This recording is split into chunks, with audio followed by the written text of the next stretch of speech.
Dito sa bansa may mga importanteng bagay na dapat tingnan ang mga mamimili ng sasakyan, hindi lamang sa forma nito at pagiging malakas. Kailangan ding malaman kung paano mo ito mas mapapakinabangan. Kaya naman sa video na ito ay tatalakayin natin ang madalas na pinipili ng maraming car buyer na pick-up truck sa Pilipinas. Alamin natin ang sikreto kung bakit patuloy na namamayagpag ang mga modelong ito. Unang-una sa listahan natin ay ang Toyota Hilux. At kung pag-uusapan natin ang pick-up truck market sa Pilipinas, napakahirap talagang hindi isama ang Hilux sa pinakaunang mga choices. Ang Toyota ay isang Japanese brand na nagsimula noong 1937 at ang Hilux nameplate naman ay matagal nang nakilala sa buong mundo bilang isang pick-up na ginawa para sa durability at utility. Dito sa Pilipinas, available ang Hilux sa iba't ibang configurations, mula sa mas basic na work-oriented variants hanggang sa high-ends na 2.8 Conquest at 2.8 GRS sa current Philippine lineup nito. Ang 2.8 GRS 4x4 automatic ay may estimated price na around 2.4 million pesos, habang ang 2.8 Conquest 4x4 automatic ay may estimated na 2.3 million pesos. Mayroon ding 2.4 liter Conquest 4x2 automatic na nasa around 1.9 million pesos. Sa makina naman, ang 2.8 liter diesel ay may turbo 4-cylinder setup.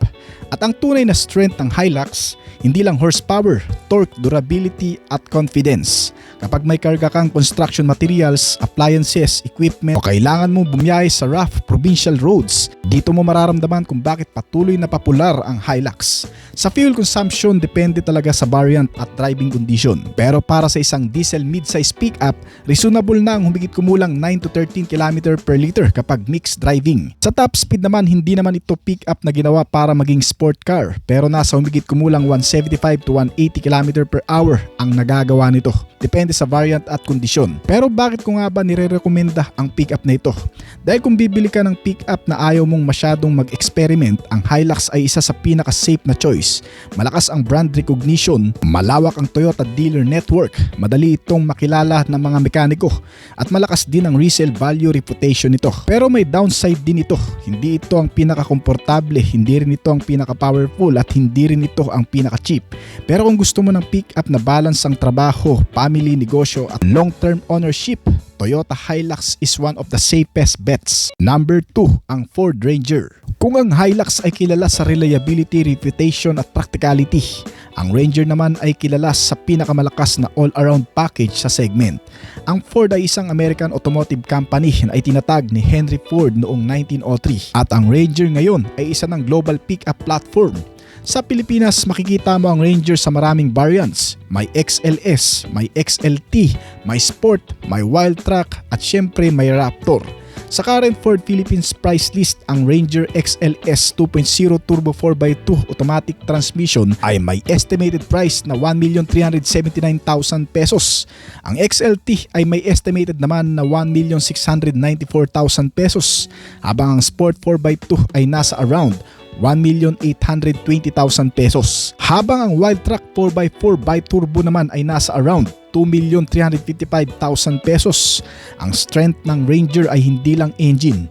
Isa sa pinakamalaking advantage nito ay ang driving experience. Mas car-like ang pakiramdam, mas moderno ang dashboard, at sa higher variants pa ay may maraming technology at driver assistant features. Ang 2.0 liter diesel variants ay practical para sa daily driving, pero kung gusto mo ng performance, dito pumapasok ang Raptor. Pagdating naman sa fuel consumption, ang diesel Ranger ay nasa roughly 8 to 13 km per liter.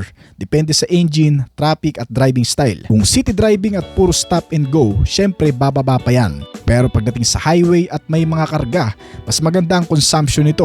Well, ang tanong, bakit mo ito bibilhin?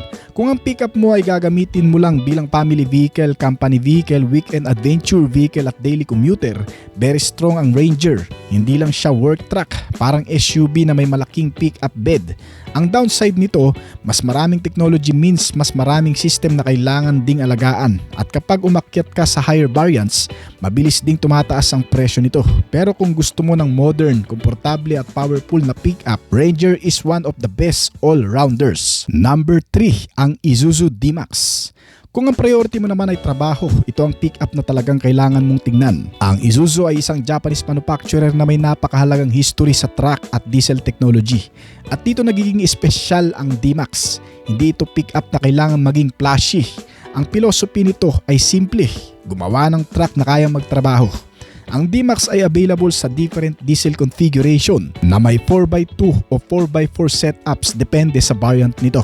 Dito sa Pilipinas may mga lower spec variants para sa commercial users, habang mayroon ding higher ends LS variants para sa buyers na gusto ng mas maraming comfort at technology.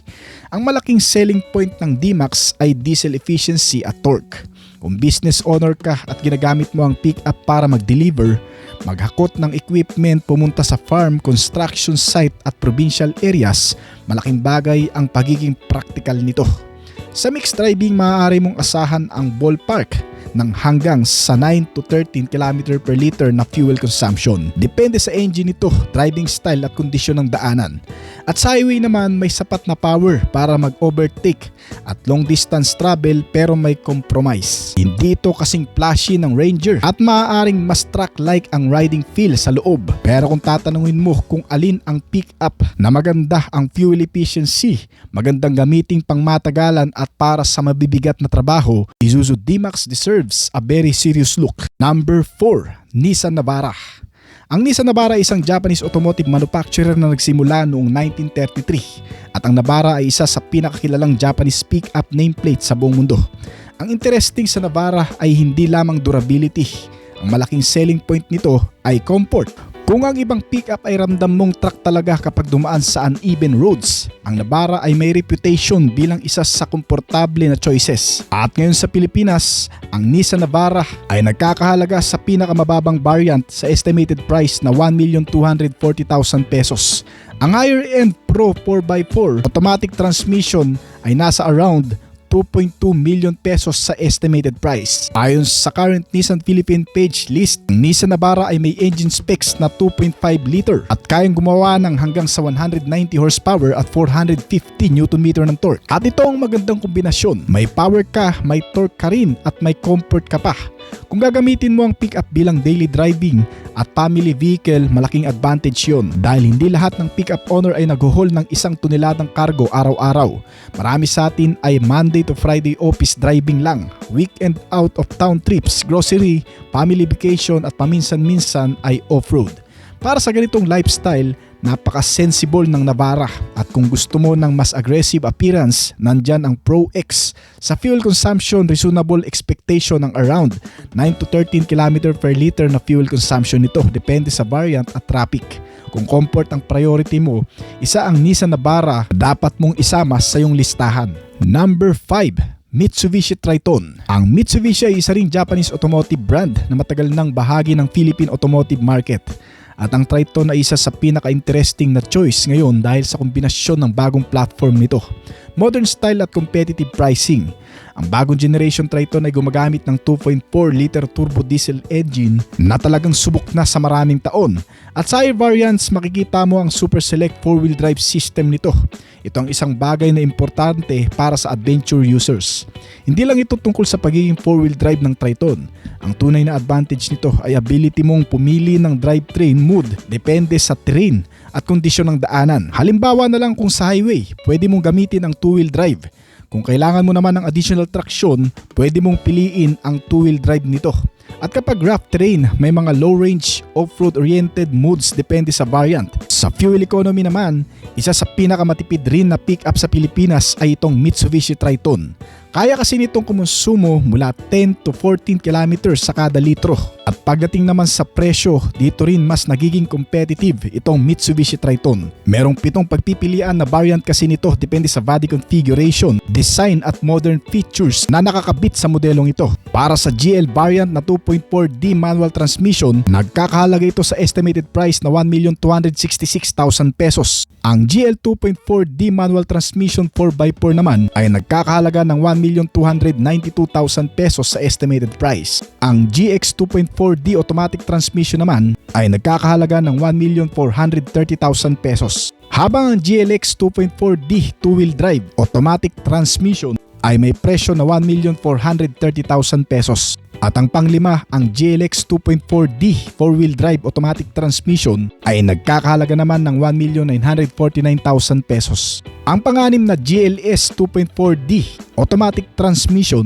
ay nagkakahalaga ng 1,959,000 pesos. Habang ang Mitsubishi Triton Athlete 4x4 automatic transmission ay nagkakahalaga naman ng 2,349,000 pesos sa estimated price. Kaya kung gusto mong magkaroon ng Japanese pickup pero ayaw mong pumunta agad sa 2 million plus territory, isa ang Triton sa pinakamagandang i-consider dahil hindi lang sa malakas fuel efficiency nito, isa rin ito sa may pinakamurang pickup variant na mabibili mo sa Pilipinas ngayon. At para sa akin, isa ito sa pinaka-underrated choices. Hindi kasing lakas ng Toyota ang brand image, hindi kasing flashy ng Ford ang interior. Pero kapag pinagsama mo ang price, engine, 4-wheel drive system at practicality, malakas ang value proposition ng Triton. Number 6 ang Mazda BT50. Kung gusto mo ng pick-up na medyo naiibas sa usual choices, magandang tingnan rin itong modelo na BT50. Ang Mazda ay isang Japanese automotive brand na kilala sa design at driving experience. At ang kanilang BT50 naman ay ang mid-size pick-up na available sa Pilipinas. Sa current Philippine lineup, may 3.0 liter 4x2 automatic na nasa around 1.6 million pesos ang estimated price. Ang 4x2 Sport na nasa around 1.8 million naman ang estimated price. At ang top spec na 4x4 Pangolin na nasa around 2.3 million pesos ang estimated price. Sa makina nitong Mazda BT50, gumagamit ito ng malaki na 3.0 liter turbo diesel engine na may hanggang 191 horsepower na torque at 450 Nm. At ang strength ng BT50 ay power, comfort at premium design kasama ang modernong features nito. Maganda ito para sa daily driving, family trips, negosyo at weekend adventure. Sa fuel consumption, ang BT50 ay nakapagtala ng 9 to 13 km per liter depende sa driving style at kondisyon ng daanan. At kung 4x4 Pangolin ang pipiliin mo na top of the line nito, ay may 4x4 system ka na, may rear differential lock at off-road features ka pa. Kaya hindi lang ito pang city driving, para din ito sa mga naghahanap ng exciting na driving experience. Ang downside nga lang nitong Mazda BT50, mas maliit ang dealer network nito kumpara sa Toyota, Ford o Isuzu at mas kaunti na rin ang variants na inilalabas nito. Pangalawa, medyo matagal din ang dating ng mga spare parts nito lalo na kung mga major parts ang bibilhin mo. Pero kung gusto mo ng pickup na 3.0 liter diesel, strong torque, premium interior at unique styling, ang BT50 ang isa sa interesting alternative sa mga pickup segment na nabanggit natin. Number 7, ang BYD Shark 6 DMO. Pumasok naman tayo sa bagong era ng pickup trucks, ang BYD Shark 6. Ang BYD ay isang Chinese technology and automotive company na mabilis nang naging major player sa electric vehicle market. At ang Shark 6 nila ay ibang-iba sa traditional diesel pickup. Instead na pure diesel, plug-in hybrid system ang ginagamit nito. May gasoline engine, may battery at may electric motors. Ang advantage nitong pickup ay instant electric torque at kapag fully charged ang battery, pwedeng gamitin ng electric power para sa maraming short distance trip. Para sa isang owner na may sariling charging station sa bahay at mostly city driving, napaka-interesting nito. Hindi ka na purely dependent sa diesel at hindi na rin kailangan ng charging stop every few hundred kilometers tulad ng isang pure EV. Pero may downside din ito. Mas complicated ang powertrain at dahil relatively new ang technology sa pickup market, wala pa itong kasing habang long-term ownership history kumpara sa Hilux o D-Max. Kaya kung conservative buyer ka, baka mas komportable ka sa traditional diesel. Pero kung technology enthusiast ka naman, ang Shark 6 is one of the most exciting pickups in the Philippine market ngayon. At ito rin ang klase ng truck na nagpapakita kung saan papunta ang pickup industry sa darating na panahon.